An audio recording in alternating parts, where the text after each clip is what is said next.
I wasn't very happy when Mum and Dad announced we were moving to the sticks, even if they said it was for a better way of life. In my head, I imagined we were going to be living in a wooden shack with no one else around us for miles and miles, surrounded by fields of hay and smelly chickens, like something from Little House on the Prairie. But actually, it wasn't so bad in Peasewood. Our house was made of brick for a start. We had neighbours, and there wasn't a chicken in sight. There was a bustling high street, which was within walking distance no matter where you lived in the village, filled with shops and pubs. There were 4 pubs, a tad excessive for such a small place, and a big community centre at one end. The local C of E church stood in the middle of the busy street, flanked by the florist and the bakers, the smell of freshly baked bread and cakes making tummies rumble as people knelt and prayed. I had been nervous about starting a new school and making new friends. It wasn't like I was the popular kid in my previous class, but I had a nice bunch of mates who I was sad to say goodbye to when we moved. Like any girl at that age, all I'd wanted was for my new classmates to like me. On my first day, I was feeling extremely nervous and flustered as Mr. Watson brought me to everyone's attention in his brisk manner. It's mind-boggling that teachers don't realise how stressful and awkward that moment is for a kid, knowing that everyone's sizing you up and deciding whether they're interested in making you their new BFF, or whether you'll be doomed to be the class loser forevermore.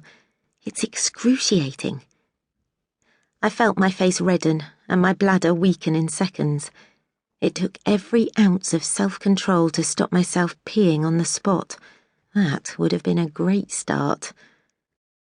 Spotting Robert and Ben, once I'd finally plucked up enough courage to look up from the thinning brown carpet at my feet, both sending the cheesiest smiles in my direction, had made me feel much more relaxed. My inner turmoil momentarily gave way, enabling me to flash them a smile before, once again, looking down at the brown below. Even though we'd exchanged smiles, I was still surprised they were the first to come over to talk to me.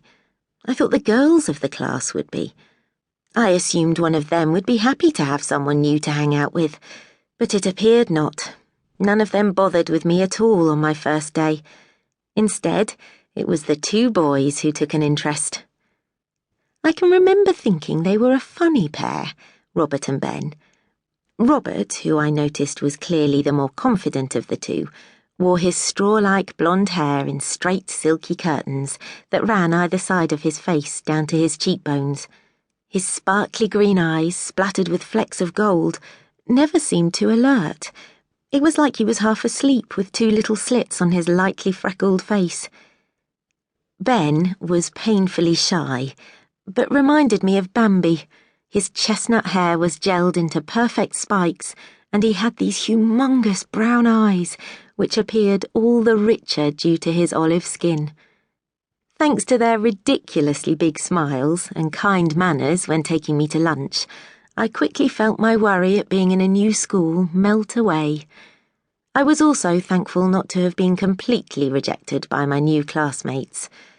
Although saying that, I was more than surprised when the pair turned up at my door that night, asking if I could go out to play as they both sat on their matching blue BMX bikes, using the tips of their trainers to rock forwards and backwards on their wheels.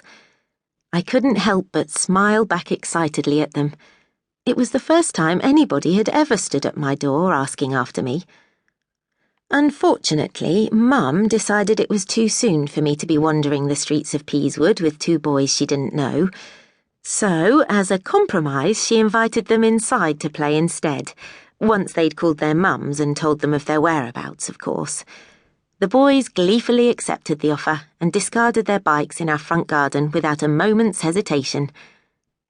I can remember looking down at their bikes and smiling to myself at the thought of how safe our new neighbourhood must be, before shutting the door and joining my new friends inside. I'd felt wanted and included.